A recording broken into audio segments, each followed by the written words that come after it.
What if this is like Lizzo from 15 years ago, just like trying to get that flute track down, make a few bucks. Now she's Lizzo. It's definitely not just someone on a keyboard at their computer at 3 a.m. trying to finish up another one of these beats. It's definitely like a unique backstory. Each beat, each musical part, right? Nothing. Definitely. Nothing. That's definitely what it is. Good morning, everyone. What's going on? My name is Matt Savoca at Draftaholic on Twitter, and I'm here as I am always with Nick Lepri.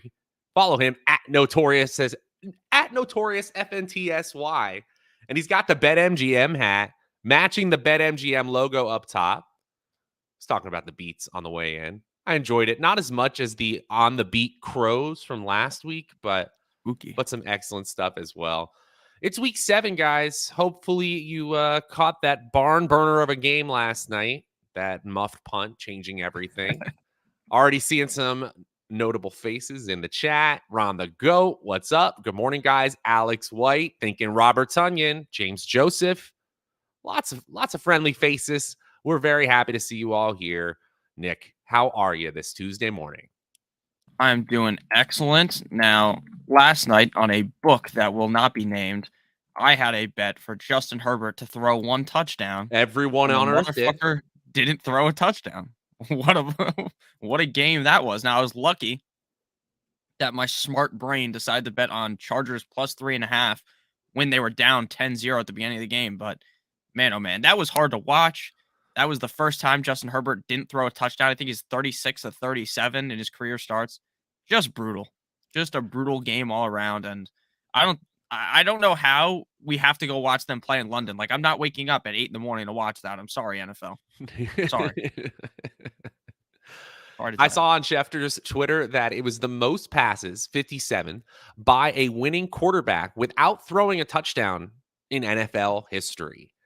If that's not a bad beat, I'm not sure what else is, but I'm sure that certain king of a sports book, if you will, is counting their monies today. I see a trade that came through. Citrus Blade says he just traded Waddle away for Kamara. Still has Devontae Adams, Chris Olave, Rashad Bateman, and Pickens for wide receivers. How are we feeling about that as we head into essentially the second half of the fantasy season? I like that. I don't think Alvin Kamara is going to get suspended, but the fact that he was just like dealing with this thing where the guy who he, engaged in that contact with wants $10 million. It doesn't sound the best, but I don't think anything's going to happen. I think Kamara's going to be just fine. And it seems like now we are in the part of the season where Kamara. Wait. I'm in the dark here. What is this $10 million situation? You know how Kamara assaulted that guy? I do. That guy wants $10 million. Okay. And so that's just going through civil court right now. I don't know why I didn't get that update across my wire, but that is, that doesn't really affect playing time, but damn. Oh, it doesn't. I just thought it was kind of interesting that came out now, especially because like this has been going for months. There's worries of suspension. Now we're like halfway through the season, and then it comes out. It's just a little weird. Gotcha. All right. Let's just dig into tier 1 because I feel like tier 1 quarterback is like, these are the people that anyone who not only doesn't play fantasy football, but doesn't even follow the NFL can name. So the point about getting to tier 2 has been well taken by you guys, and we appreciate all the feedback. We appreciate you guys hanging out all the time here. Hope you guys are doing well in your leagues as well. Speaking of certain leagues, should we talk about the Stochastic League that we're both in? Should we talk about what happened this weekend? Sure. Do you want to talk about it, or do you want me to have to spill the beans that you scored 85 points? Yeah, I scored 85 points because I have the whole Broncos team. Am I Didn't surprised? Go great. No. You moved to 5-1, and unfortunately, I'm also 5-1 and up a little in points right now. It feels good. Feels good to be 1-2 right now. All right. Tier 1 quarterback, Lamar Jackson, Patrick Mahomes. We have no Josh Allen on the slate. The Bills are on bye. Yeah. This is pretty easy, right? These are a tier above everyone else. The floor is higher for them. And the ceiling, of course, is the best quarterback in fantasy football. Oh, also no Jalen Hurts this week. Yeah, I mean, Patrick Machoke at the end of that game up against the Bills, I didn't even see it. I had to watch it on Twitter. Ron texted it to me that he threw a pick while I was streaming Sunday Night Football live before lock, and it was quite funny that Mahomes lost that game. And it was even funnier that, like, going into halftime in 12 seconds, the Chiefs scored. They did it 1 second quicker this time. Very impressive. They Very score impressive. fast when they want to, man. It's really impressive. But ultimately, that 24-20 game, a lot lower than Vegas kind of expected it to be, if you will. Of course. The under hits easily. Still, I think Mahomes is in a tier of his own. Only Lamar Jackson's rushing upside helps us get there this week. Yeah. Anything about either of these players' matchups that kind of stick out to you? I know we're just turning the page over right now, but Kansas City plays a tough San Francisco defense. That certainly gets my antenna raised, while Baltimore plays a Cleveland defense that is arguably bottom 5 in the NFL. Yeah, I mean, the 49ers defense is severely injured. I mean, we just watched Marcus Mariota fucking play like Gordon Ramsay, like a 5-star chef, and cook them up. So I'm not really too worried at all. I do think that the 49ers defense will get better when they get healthy, but right now it seems like a disaster. And Lamar, I'm playing him up against anyone. I literally don't care. Same with Mahomes. Like, I really don't care what defense they're playing against. You got to play him. Yeah. Okay. Fair enough. I honestly think that's the end of the assessment there. San Francisco, on paper, slightly better. You're not benching Patrick Mahomes because he's playing the 49ers. That's simple. Yeah. Justin Herbert, we already talked about the bad beat he had, but if he's thrown 57 times, you're probably going to have a good time with the way that he's typically efficient. Joe Burrow had a monster game against the Saints, ended up in the optimal lineup, in the Millie Maker lineup. And then we got Dak Prescott returning from injury. Looks like a 90 to 95% chance. At this point, it's all systems go. Anybody stick out as a positive on this list, 3 through 9, or a negative that you want to start out with? My boy is back. Tua. Yeah. At 9. The boy is back. And he gets the Steelers. Now, I know everyone last week was anticipating a smackdown level game by the Tampa Bay Buccaneers, but old man Tom was a little too sleepy for that game. He had a really bad performance. That was embarrassing. The Tampa Bay Buccaneers might just be ass. Like, let's just be honest. Same thing with the Green Bay Packers. They might just be bad. But Tua should be in for a big game up against the Steelers. And I do still think you should be playing Tom Brady, who's ranked 2 spots ahead of him. But are you at the point of getting nervous? Because I'm starting to get very nervous. Like, I kind of got off the nervousness. I was like, oh, he's riding hot now. But man, I'm starting to get really worried. The yellow flag is raised, but I'm not at the point where if Brady has a bad game, I'm dropping him. Because here's how I feel. If I drop him after one more bad week, he plays the Carolina Panthers, which honestly, if he falls on his face here, it is concerning, but I know he's going to get picked up right away. So at the very least, I'm trying to get some sort of trade value for him. One thing I will say, in pass rate over expectation, they're still above league average. And as a disastrous start as they've had, they're 3-3 and they're tied. They actually have the lead in their division. They're the 3 seed in the NFC just because of how bad they are. I realize they didn't look good. They lost to a Pittsburgh team that is totally undermanned. They're a 2-4 team. Pittsburgh is, just with that win, and they move up to a minus 49 point differential. Meanwhile, the Bucs basically still in control of a decrepit NFC South. I guess Trevor Lawrence is the one where I feel like I want more.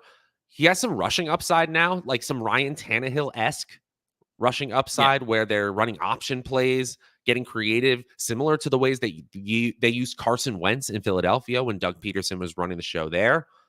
But honestly, I agree with you. The players coming back from injury are the most interesting. Dak Prescott, and don't forget about Tua Tagovailoa. It raises the floor and ceiling for both Jalen Waddle and Tyreek Hill. Now, I saw Jalen Waddle get a stinger at the end of the game last week. It looked like he returned to play.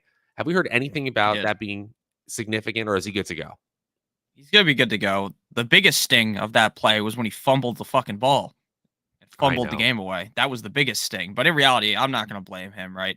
One bad play. The guy's been playing since last year. He's been amazing. So, you know, he was playing excellently on that literal play. Like he broke tackles and he got wide open. Unfortunately, it happens when you're trying to, quote, do too much. What do I know? I just sit at my computer and look at stats. He'll be fine. I think based so upon too. what I've read. Okay, let's see if we have any questions here. You have to play Kyler. You still have to play Kyler Murray. We didn't really talk about him, but he's a top 5 quarterback. He's kind of a ho-hum 25 points. 25 points at the quarterback position sounds good to me. It's just that the 35-point weeks seem much further away for this team that now has the 20th ranked offense in the NFL. So it's really rushing upside. Yeah, it seems like that top 3 finish that you might have seen coming potentially the offseason is just not there. Now, maybe the fact that DeAndre Hopkins returns turns everything around. Like the Titanic somehow unsinks, right? Because this seems like if things keep going worse, Cliff Kingsbury is going bye-bye. And that's how I feel at this point. What do you think about that? Do you think Cliff's going to keep his job? Oh, Cliff's definitely I'm on the starting to hot worry. seat. The Robbie Anderson trade's not terrible, especially if you're going to be without Marquis Brown for an extended amount of time. But DeAndre Hopkins is going to be a thing in the second half of the NFL season. And guess who's got him in the Stochastic Fantasy League? Yours truly. Don't worry about it. You're fine. Guess You're when Call fine. of Duty comes out next week, Matt, you should be worried. Oh gosh, I have like a non-Kyler stack. I have Hopkins and Ertz in that league. You're right. I should get rid of them all as fast as possible. Anything else you want to hit up in tier 2 before we move on to the meat and potatoes, tier 3 of the quarterback position? Those of us who are less lucky about week 7 starters than these groups. Yeah, so just real quick, we have talked about Dak, but I just wonder, like, your confidence level going into the game with Dak. Like, do you think he's 100% healthy, or do you think maybe he's, say, 75%, and they're like, oh, 75% is good enough against the Lions. Lions defense is dog shit, so let's just play Dak Prescott. Like, I'm going to be honest with you, I love the matchup. Like, if Dak I knew was fully healthy, I'd have him ranked even higher than he's ranked now, but based upon what we know with like the limited information, I don't feel like I'm 100% confident in Dak. I'm going to play him, but I'm not expecting that top 5 game that I think he would get if he was healthy. See, this is a great situation where I love that we have not only rankings, but tiers. And remember, we use expert consensus rankings on Tuesday because then when our projections run for the first time on Tuesday night, we can see and compare how we're doing against the crowd. So if we want to make any last minute waiver wire changes, we're able to do that. But Dak Prescott being in a mid tier, being in as high as QB3, but as low as QB10 situation is fair, but bullish, right? If he were QB15, no one's going to bat an eye. We won't even necessarily say he played bad. But this is a perfect timing situation for the Dallas Cowboys. They have the Detroit Lions, who are a bottom 3 defense in the NFL. You could say, if you look at certain metrics, bottom 1. And then they have Chicago, who defensively scares exactly nobody. They're closer to bottom 5 in most metrics. And then they got a bye week. So if you're talking about easing a player in to the tough part of the NFL schedule, this is as good as it gets. Detroit, Chicago bye week is a great way to get back into the fray, Dak Prescott. I agree with you. I think this feels like a very chalk Dak game in DFS. That is a possibility. I will say that is a possibility. But luckily in fantasy, we're just going for expected outcomes. We don't have to worry about all that ownership nonsense. But if you're worried about it, you should definitely check out the Stochastic DFS channel. One thing that we're really into as we get further into the fantasy football season, because we know your teams sometimes are in flux, sometimes they don't feel like they have anywhere to go but down. I've been in those situations. We want to find outs for you guys so that you can not only get those league dues back, but maybe make it back 5-fold, 10-fold. Check that banner at the top of the screen. I'm going to tell you a little bit more about an awesome no-brainer bet that they're starting for the start of NBA season. You're like, what? NBA? No, it's that easy. We'll get into it in a minute. This is a time to diversify. Get some new platforms while still holding it down on the fantasy front. Let's move to tier 3, bud. Alrighty. Sorry, I was constructing a tweet to tweet this link out to the stream. You've done it. Now, tier 3. All right, so tier 3, 10 through 17. For me, the guy I want to talk about here has to be Russ. We have to keep talking about Russell Wilson. What is this? What is happening? Why does he look so good in the first quarter? Like he was cooking, like the memes would have been hilarious if I would have thought about it. He was looking like Ratatouille, like the guy that's controlled by Ratatouille, cooking in the first half. And then in the second half, he was just, the guy that's controlled by Ratatouille, but without Ratatouille, not a good chef. I totally follow you. He was cooking. 10 of 10 in the first quarter. Yes. Making big throws. Greg Dulcich, welcome to the NFL. Huge play. And then it just kind of all slides into oblivion. Apparently, he hurt his hamstring. Sure. Wink, this wink. offense, man. Cortland Sutton. I can't pronounce anything this morning. Cortland Sutton, very uninvolved. Jerry Jeudy, visibly upset on the sideline. Melvin Gordon looked like he was about to cry in the locker room after getting just 3 rushes. Like, this is a mess, dude. This is an absolute disaster zone right now. Yeah, I read real quick. I know we're talking about quarterbacks, but I read from one of the fantasy doctors that I trust. He said that apparently, like, the fact that Melvin Gordon was so banged up going into the week, maybe that's why he didn't see the work. And then people are going to like blow their fab on Latavius. And then, next week it'll be the Melvin Gordon experience. This seems like a clear stay away at the running back position until further notice for the Broncos. And this week, Russ gets the Jets. That's the part I wanted to say. Like, not only are the Jets a league average defense, they're improving. Sauce Gardner looks really legit, but they also are scoring a lot of offensive points, which means if Denver wants any chance, they're probably going to have to score like 25 to 28 points in this game. And Latavius Murray, I get it. Melvin Gordon might be mixed back in because he's healthier next week, theoretically. But he had 15 opportunities, 4.4 yards per carry. That's an earn more playing time type of performance, in my opinion, especially if your quarterback is nursing a hamstring injury as well. I want to talk about Matt Ryan, who threw 58 times. That's pretty good. He was in a comeback effort, but 389 yards. I've actually seen that he's top 350 passing yards in 50% of his starts so far. So if you're going to go for a mid-tier quarterback that doesn't have rushing upside, have them throw 50 plus times like the Colts are doing right now. And honestly, why don't they use Jonathan Taylor the way they were using Deion Jackson before he went out with an injury? They were giving him dump off passes. They were using him in terms of between the tackles carries. Let Jonathan Taylor be an every down back, especially if Matt Ryan, the dump off king, is going to have to get it out quickly.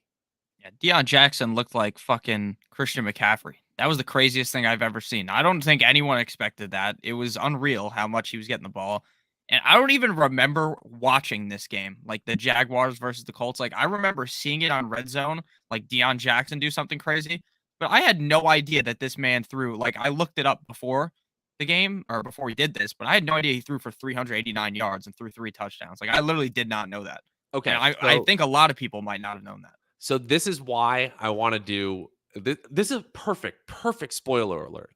This is why I have that idea for going through things on Monday afternoons with everyone on this fantasy football channel and just kind of like, doing this meme at some of the stats that we kind of don't necessarily get to digest before we have to move on to waiver wires and get ready to rank for next week, which is what we're doing already today.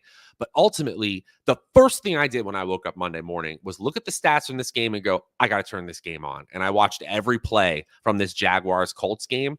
To be honest, guys, a lot of good things offensively from both teams. And the Jaguars took a little bit of a slide back defensively, but that throw to Alec Pierce at the end of the game, the one that won the Colts the game, is the best throw Matt Ryan has made as a member of the Colts, getting hit after a disastrous first and second down. You got to watch the sequence as well. This is a player who, in my opinion, is finding his rhythm with Pittman and Pierce and getting the best overall player, Jonathan Taylor, back most likely this week against the Titans. What about Derek Carr? They're playing the Texans. That's another one that looks appealing to me. They're at home, 6.5-point favorites. Show me something, Derek Carr. They have a top 10 offense right now. Hopefully, Devontae Adams does his shoving on the field instead this week. Yeah, Derek Carr is just one of the more boring guys in fantasy. Like, I just don't like. I think he's going to be anywhere from quarterback 8 to 14 this week. You take it. I mean, he's quarterback 19 on the season. That is obviously low because that bad game he had against Denver and then week 1 against the Chargers. But against the Texans defense, he should have a good game. But again, how high really is the ceiling for Derek Carr? To me, it's not the highest at this point because of how good Josh Jacobs looks as well. If there ever was a ceiling, though, it would be against a Texans defense who I guess they've been a little bit better in some of the metrics I've looked at, but we're talking about 17th, 18th, slightly worse than league average. And we've got Derek Carr scoring at least 16 fantasy points in every single game except for one, that game against Denver. I will say he's number 2 in air yards, number 5 in, obviously this is correlated, targets of 20 plus air yards. The team is 13th in team pass plays per game and in expected fantasy points per game. Derek Carr is a top 10 quarterback. He has more ceiling than Jimmy Garoppolo against the Chiefs defense that actually looks okay. He's got more ceiling than Russell Wilson. I would say he has more ceiling than Aaron Rodgers right now.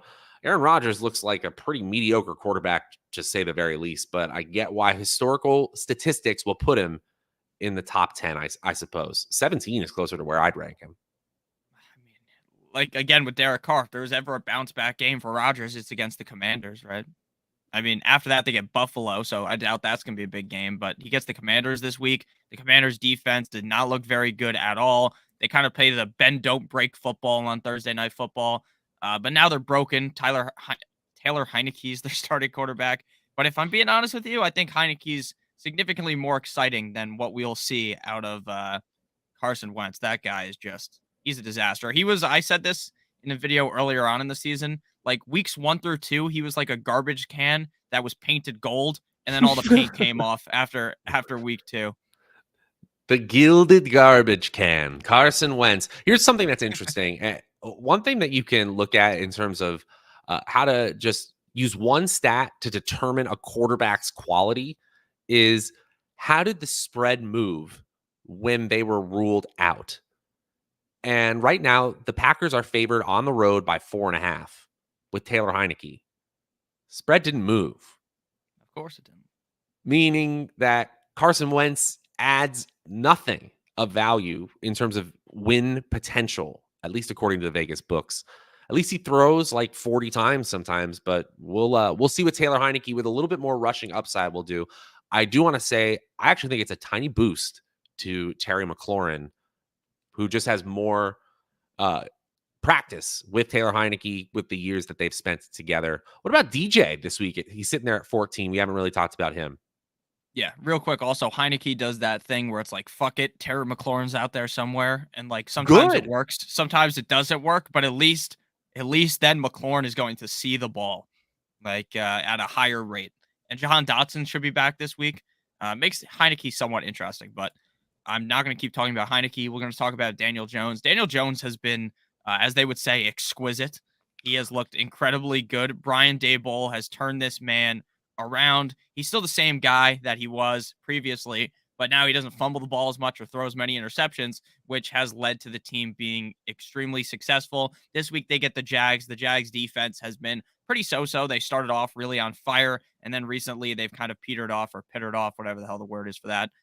It says it's going to rain, but I don't really trust the weather report on Tuesday for Sunday. So I think Daniel Jones should be in for a pretty solid time. But again, I don't really see significant upside out of him. Like his best finish is QB 8. And unless he runs for a crazy amount of yards, I think he's probably a top 12 guy potentially, but that's really his ceiling for me. I think that's a fair assessment. The rushing upside helps a little bit, and the Giants just getting weird at the goal line is the part that scares me the most. Like they've had direct snaps to Daniel Bellinger and of course Saquon. Yeah. But at the same time, Daniel Jones has been vulturing touchdowns from a rushing standpoint for 2 straight seasons. So I don't think he's a must start. But if you're in a situation where you're like, I got to start Daniel Jones this week, you shouldn't be hurting. Especially the Jacksonville defense has slid to, unfortunately, closer to league average than I thought. I thought they were closer to top 5. Yeah. I do want to go ahead. I want to get to this question, but what were you going to say? I was going to say Daniel Jones has also been banged up. So, like, maybe as he gets more healthy, he can improve in that way. Because, like, obviously that game for a couple weeks ago where he got hurt, he clearly wasn't healthy. I don't think he was even healthy in England when they played Green Bay. So I think he's going to get more healthy, and that could help him a lot. Sorry about that.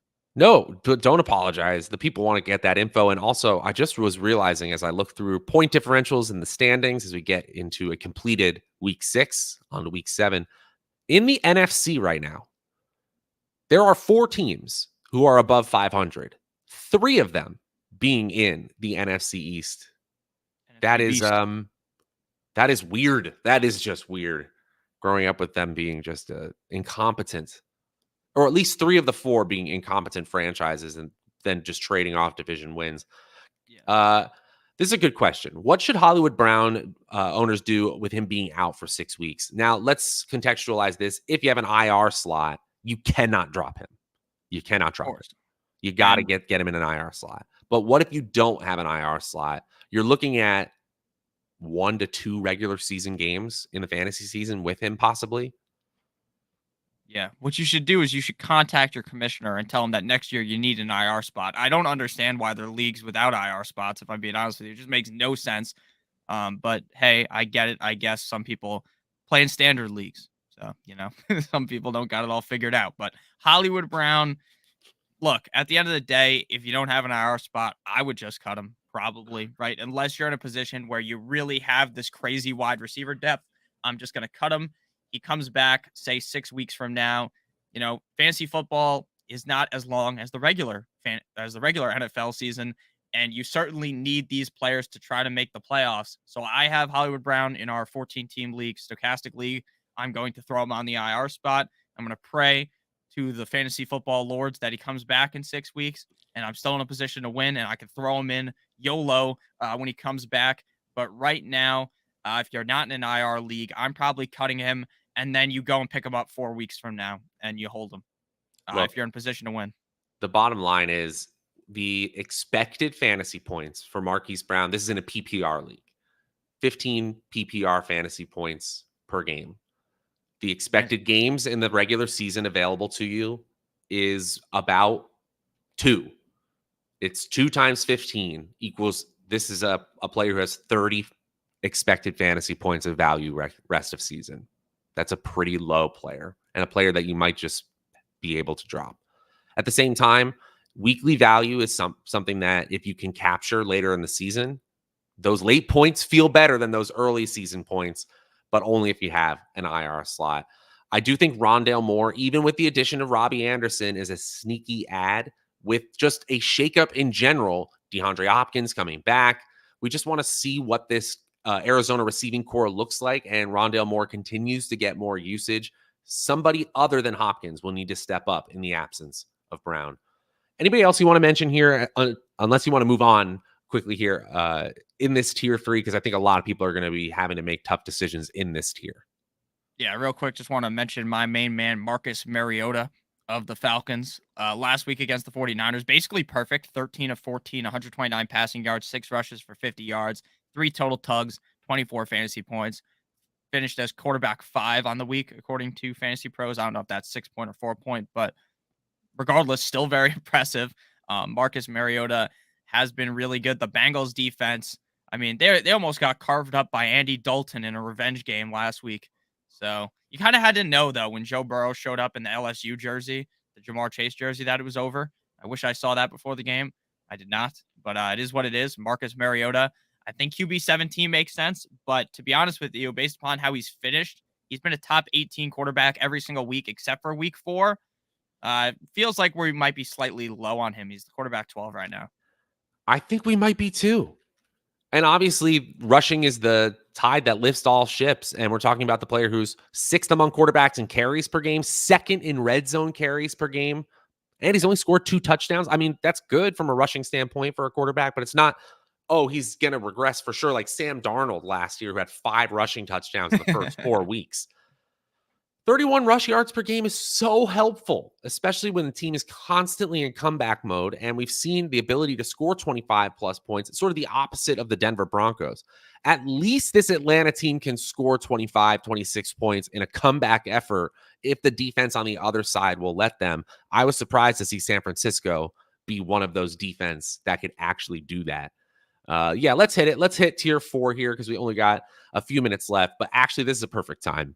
We got to talk about, look at, is that Kevin Garnett? Look at with the basketball up there.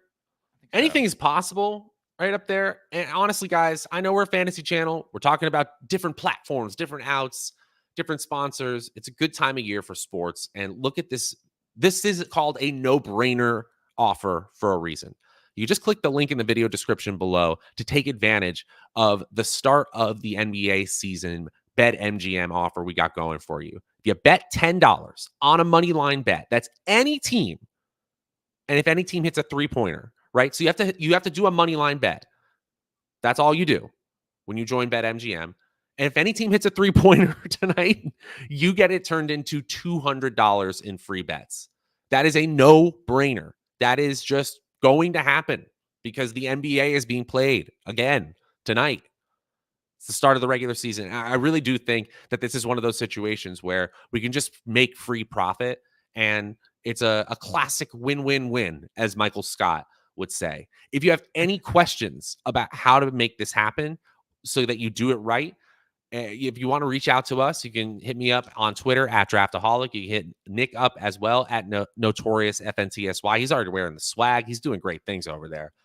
But ultimately, all you got to do, click the link, $10 on a money line bet. And if any team hits a 3-pointer tonight, you win $200 in bet credits from BetMGM. Again, let us know if you need any help, and let's get back to the action for Tier 4. Thanks, Nick. And thank you to them for giving us that awesome offer to give to you all. Jacoby Brissett, okay. Zach Wilson, okay. I'd much rather have Zach Wilson than Jacoby Brissett right now. Wilson, Goff are the two that really stick out as positive upside plays to me, where like actually QB 10 and up are possible. The rest are like, if I get QB 15, I felt good about the week. Yeah, I mean, I understand Goff's playing the Cowboys, but 22 seems way too low, right? Just seems too low. I mean, I understand week 5 before the bye, they got shit on by the Patriots. The Patriots own Jared Goff. We saw it in the Super Bowl when he was with the Rams. But at the end of the day, before that, quarterback 1, 18, 8, 18. He's currently the QB 13. I think we have him too far down, or these rankings have him too far down, in my opinion. I think Jared Goff is deserving of to be at least around Jacoby Brissett. I mean, 22 seems a little egregious, even though I understand the Cowboys have good defense, but they're not that good. Come on. Exactly. I put Jared Goff right at 17, but I would put him in the tier above, right? I agree. That's the bigger thing for me. I just think the ceiling potential for a player who's been QB1 overall is worth having in a mid-tier rather than a low tier. Tannehill, I think, has a much lower floor. Justin Fields, I guess he gets there even when a team scores 7 points. That's positive because of the rushing upside. But any week you start him, you feel terrible about it. You feel like you have to take a shower. Yeah, you might be right about that. The other guy to talk about here, is the Zappinator, Bailey Zappi. Do you think he's actually start worthy in fantasy? I understand there's buys, so maybe he is, but like, I don't know. Zappy is interesting. Like, I know we're talking about fantasy, but like, I'm gonna be honest with you. I don't think Mac Jones's job is safe. I really think that if Zappy keeps winning, then we're gonna get Zappy season. But also, this is a Monday Night Football game. Can't wait. Patriots Bears, baby. Let's go. We've done it, guys. New Orleans, Arizona, 45-point total, 45.5 in some places. Pittsburgh, Miami, 44.5-point total. And Chicago, New England, 39.5-point total. Why have any good football in primetime? Why? We got two. Your Dolphins are back. Your two Tagovailoa is back. Zappy does look pretty decent. Looking at the stats here, I mean, 7.2 adjusted yards per attempt. That's okay. His accuracy rating is okay. I just see a player who's just not taking a lot of chances, but also not making a lot of mistakes. Yeah, he literally looks like Mac Jones last year, where he was kind of just bubble wrapped. Don't fuck the game up, but we can win despite you. Like, as long as you don't mess everything up, we're gonna win. It seems like they kind of unhinged him. I don't think that's the word. Like, uncorked him, let him cook a little more. He's had more passing attempts every game, 15, 21, 34. This Bears defense is incredibly soft. I think Zappy, the Zappinator, might finish as a top 15 quarterback. Is that a real nickname, or did you make that up? I'm calling him the Zappinator. The Zappinator. Bailey Zappy. Or there's people calling him Bailey Make Me Happy. It's a little weird. I'm more on the Zappinator. Or I also like the memes like with the laser eyes where it's like, you've been zapped. Those are my favorite memes. I like interchangeable unhinged and uncorked because it feels like a Dr. Jekyll, Mr. Hyde situation. It's like, oh no, we let the Zappinator out. I don't know. Maybe I'm just being weird on a Tuesday. This is a cool question. Roderick asked, assuming Keenan Allen is back, would you trade Michael Pittman for Keenan Allen rest of season?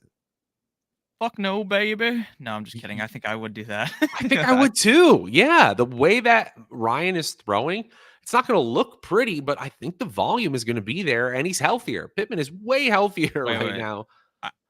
Doesn't he mean, assuming Keenan Allen's back, would you trade Pittman for him? Would you trade Pittman for Keenan Allen? So you want Allen, or are you saying you want Pittman? I think I would rather have Pittman. Okay. Well, I didn't understand the argument. Because we both want Pittman. Yes, that's exactly right. Okay, cool. Anybody else on this list stand out to you? I guess Tannehill playing the Colts, who are not a great defense, 18th in DVOA right now. Yeah, I like Tannehill. The problem is, like, he hasn't really looked like he has in the past. Like, he hasn't been bad. He had that one ceiling game up against the Raiders where he was QB 8. He does have a decent amount of rushing upside. Like, would it surprise me if he sneaked in a touchdown or two? No. But, like, again, you get into the range. He was one of my streaming quarterbacks in the waiver wire video. Make sure you watch this waiver wire video as well on Stochastic Fantasy Football that Matt makes. I talk about Ryan Tannehill slightly. Just not sold on him. Like, again, when you're in the waiver wire depths of week 7, when there's teams on bye, things aren't the best. But I think Tannehill's an okay option. I just don't see him really smashing ever and being like that guy you pick up and it's like, oh, wow, Tannehill won me my week. But, that's just kind of how quarterbacks have been this season. If you don't have the couple guys at the top, things aren't going the best. This is something that we always get from a feedback standpoint every year in fantasy football. Oh, that's not what my quarterback waiver wire looks like. Oh, that's not what quarterback looks like in my league. And it really is tough because even take out the fact that some leagues are super flex or 2QB or things like that. The players that get dropped at the quarterback position in particular often have to do with the context of the owner's other team, the other positions that they have. So there are weird players who randomly get dropped more so at the quarterback position than any other, which is why we started off with ranking the quarterback position. I realize we need to talk about some tight ends. We'll flash through it, but I think the quarterback position, especially with Hurts and Buffalo and Allen with Buffalo out, it's worth talking about. Quickly, Pickett, Dalton, Walker, Heinecke, Winston, Trubisky, Mills, and Bridgewater make up our final tier. Name your favorite and your least favorite in the tier, and then we can just move on to tight end for the final few minutes of the show. My favorite is Taylor Heinecke because, again, he literally is going to score you 4 points or 20-something. He does like I said, fuck it, Heinecke or McLaurin's out there somewhere. He's going to throw the ball deep. He's going to make these crazy plays. I've even heard him. I watched an interview of him on like Barstool's Part of My Take, and he literally said that he does do in his head, fuck it, McLaurin's out there somewhere. He thinks that, and then he throws the ball. He said that he just likes having fun out there. So you know what? I believe in that. I like the fun narrative. Carson Wentz is fucking boring. Taylor Heinecke is exciting. So I like Heinecke the most. The guy I like the least is Davis Mills. He has a huge neck, but you don't get any points for the inches on his neck. He has not looked good this year. Darn it. That was my least favorite too, even though Las Vegas defense at or below average in most metrics. Obviously, we have Dalton or Winston. We have them both in this tier. Only one of them will start. And same with Pickett and Trubisky. So we're hedging at the moment, but ultimately, I kind of think Heineke's my favorite too. I hate to be unoriginal, but sometimes we see it the same way. Washington playing a Green Bay defense that just looks way more susceptible. 19th in defensive rating right now. There's a little bit upside there from a rushing standpoint and just a backup quarterback who doesn't have to worry about getting benched standpoint and play aggressively. We actually saw Taylor Heinecke in a playoff game play pretty darn well a couple years back, if you remember that. Yeah. Let's hit up tight end real fast here. Yeah, I heard of these players. Travis Kelce, Mark Andrews. We probably just move straight on and we'll go to J2 Nice's question. Yeah, tier 2, where it's just 2 players, Zach Ertz, George Kittle. That might be a little controversial. But at the same time, I think we have a great flattening of projections after these players. At the very least, Kittle and Ertz have 10 catch and 2 touchdown upside. Not in like Kelce Andrews way, but they actually have like 5 to 10% chance if you simulated the games a bunch of times. I know we moved on to tight end, but let's answer Jay's question. Start Tua. Other options are Mariota, Lawrence, Ryan, or Jimmy G. I think I'm going with Tua. The only other player I'm considering is Mariota. Yeah, I'd go Tua as well. I think Tua's going to have a big game. He's coming back. Revenge against Brian Flores, that bastard who tried to trade Tua for fucking all these pieces. Screw him. Dolphins by 50. I hope the Dolphins crowd is chanting aggressively at Flores. I hope so. I hate that guy. Next tier tight ends. You sound like an unbiased Dolphins fan, giving the analytics to the people. No, but in reality, I do like think Tua's going to have a good game. Me He's too. going to have a good game. Okay, let's talk about it. Some players you drafted higher in this group than others, but at the same time, when you look at the overall floor, median, and ceiling projections, this group kind of all bunches together. This is expert consensus rankings, obviously, but at the same time, it is a little hurtful to see Darren Waller down there at 14, while players that are maybe available on waiver wires, like Robert Tunnian, who had 12 targets last week, or, Evan Ingram might be on some waiver wires, Tyler Conklin, David Njoku, who's up and down this season. They're all kind of the same when we run our simulations.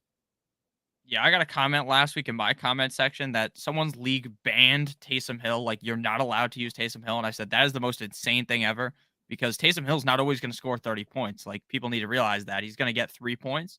He's going to have his big games. I'd have Taysom Hill ranked higher strictly just because I like to be a little bit more risky, and like, I'll eat the 3 points because I know he has the 30 points in him. He's got that dog in him. Like that kicker had last night with like one leg kicking game-winning field goals. So Taysom Hill, I would have him ranked higher. What do you think about Taysom Hill, real quick? Look, not many tight ends have 40-point upside, and we've seen 40-point upside. The usage profile is different than any tight end we've ever seen in the NFL. Yeah. Throwing passes, catching passes, getting rushes. I think that a much more rational way to utilize Taysom Hill, if you're feeling weird about his usage profile lining up with a tight end, is just say he must be used in a flex position, not banned outright, right? Because if the weirdness is about him being a tight end. He was a quarterback sometimes. He's utilized most like a running back too, if we're being completely honest, but a running back too that throws passes. I don't know. You gotta classify him as something in this game that we call fantasy football. I want to talk about Robert Tunnian, who has a tough matchup against a Dallas. Excuse me, not again. TJ Hawkinson, who has a tough matchup against a Dallas team, but at the very least, we've seen Jared Goff have positive weeks. We've seen TJ Hawkinson have 30-point weeks, but we've also seen him entirely disappear when that receiving core is more healthy. And we got Jameson Williams possibly returning to practice some point this week. Yeah, I don't think Jameson will. If he plays, I don't think he's going to play. I don't see him being this week. A main piece in this offense. Like, he's going to go out there, run really fast a couple times if he plays, and that's about it. But TJ Hawkinson does have immense upside. The whole team shit the bed against the Patriots. Better scenes ahead than after the Patriots. Obviously, he's the guy that I'm going to have ranked in the top 12 every week. There's no way to move him out of it. I know he's going to have games where he's not a top 12 guy, but at the same time, the upside is just so immense. The Dallas Cowboys defense is pretty decent. They kind of contained Dallas Goedert a little bit last week, but he still had a decent game. I'm going to keep rolling out Hawkinson. And like, I understand when Amon-Ra's back, when Swift is back, he's not as good. But let's be honest, that's not like it's not the biggest sample size ever, right? Like, there's still a chance that Hawkinson has those big boom games. I mean, this is a team that scores a shit ton of points. And if Dak is able to fight back with them, this could be a very high scoring game. And that's why it's going to be chalk. 100% agree with that assessment from a DFS perspective too. Talk to me about Tyler Conklin before we got about 4 minutes left here. 7 targets in week 1, 9 targets week 2, 8 targets week 3. Then he's down to 5 in week 4 and 1 target, 0 receptions in week 5. The Jets are looking good. Conklin is becoming less and less of a factor. Do you really trust him at tight end 13? No, I don't trust him. But once you get past tight end 12, it's a wasteland. I have Conklin on my team. I've been firing Taysom Hill off over him in every team I have been. Tyler Conklin's a decent player. He's better than what we've seen recently because, again, cool Joe Flacco loves Conklin. The MILF Hunter does not. But at the end of the day, it is what it is. And then Alex White with the super chat. I'll just read it. Thank you, Alex. We appreciate you, man. Happy to see you this morning. Pitts, Njoku, Hurst, Ingram, all available on waivers, and I need one for Goddard, who is on bye. I'm going with Pitts. I told everyone last week in my tight end video, we need to all sit Kyle Pitts. He's going to have a great game, and then we can all collectively, we taught him a lesson. He was on the bench. Now we can fire him up. Yeah, Pitts for me. Not even close with anyone else. Okay. I think Hurst and Njoku are close, but I have to agree. I get why Njoku is higher in our rankings, but Pitts is the answer. My gut says Pitts. Caught a touchdown last week. I think he's going to get more and more involved as well. That's my answer for you. I can't believe Pitts is on waivers, dude. He was like second round pick. Surprising. It's not surprising because people hate him. Like, he literally was I know. Yeah. You have to cut your losses at some point, but it was a little too soon. I think go ahead. Yeah, but like besides that week 3 game, he was literally like tight end 36 in half PPR, 36, 29, 6, 41. Like at some point people get tired, right? You get tired of getting beaten by the same guy, Kyle Pitts, every week. I think it's a tremendous weekly fill-in, and if he does go off against Cincinnati in what is likely to be one of the higher scoring games of the week, you're probably going to be able to get trade value because he's got 2 pop weeks in a row there, Alex. So that's the one I'm going for first and foremost. Let's hit up tier 4 really fast here as we get to the final 2 minutes of the show. Guys, we talked about it earlier, and I do want to reiterate, there is an awesome offer from one of our new promo partners in BetMGM. If you haven't checked out that platform over there, it's really fun, really clean interface.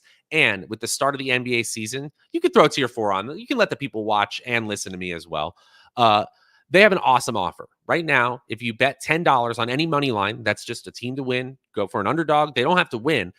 If any team scores a 3-pointer tonight, you get $200 in free bets. That's how you start off that bankroll. Really, really strong. Free money, hard to come by in all ways. Click the link in the video description below and make sure to message me or Notorious over there if you have any questions on how to take advantage, because the offer is not valid in a couple states. We'll help you out with that if you need it.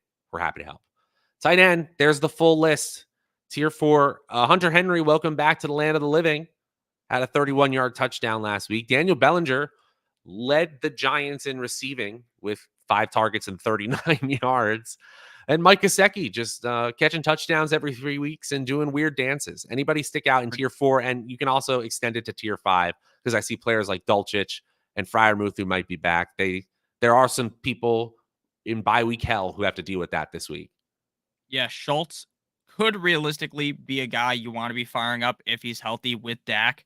But again, I want to see it before I throw him in there. You smacked your mic. Smacked my mic, sorry. But before I believe in Schultz, like, I want to see it happen, right? I'd rather him score 20 points on my bench than me throw him in a week early and he scores 0 points, right? So that's kind of how I view things. Gesicki is definitely not a guy I want to be starting. He's going to have those big games, but it's really hard to see. He has looked better in blocking. I read a report this morning that the Dolphins are still trying to trade him.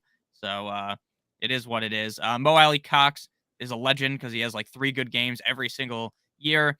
Very impossible to predict. The only guy that is somewhat interesting here is Cade Otton in tier 5, but I don't really see him doing the most. And then Ron the Goat asked a question about the Dolphins kicker. Jason Sanders is the biggest waste of money ever.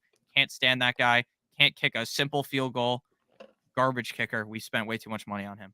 I love that we get like analytical advice, we get stats, we get measured, and then you talk about the Dolphins. You're like, I can't stand you like a radio guy. I can't stand. We spent so much money on him. What are we doing at the front office? True. We spent way too much money on him. Go ahead. We need Rodrigo Blankenship to come save us. It's embarrassing. This guy stinks. Goggles himself. It's 10 till the hour. That means we got to get out of here. Make sure to follow this man. This is the legend over here at Notorious FNTSY. He's over at the Notorious Fantasy Channel by Stokastic. I'm here every single day. My name's Matt Savoca at Draftaholic, running things at this Stokastic Fantasy Football Channel. We'll be talking running backs tomorrow. We'll be talking about BetMGM for a while because this offer is a limited time only. And seriously, guys, it's one of the best I have ever seen. Don't be shy. If you have any questions about this or how to take advantage of it, let us know and we'll help you out. We will be back tomorrow, 10 a.m. Eastern, talking all things running back, talking all things week 7 for Nick Lepri. My name is Matt Savoca. We'll see you guys later.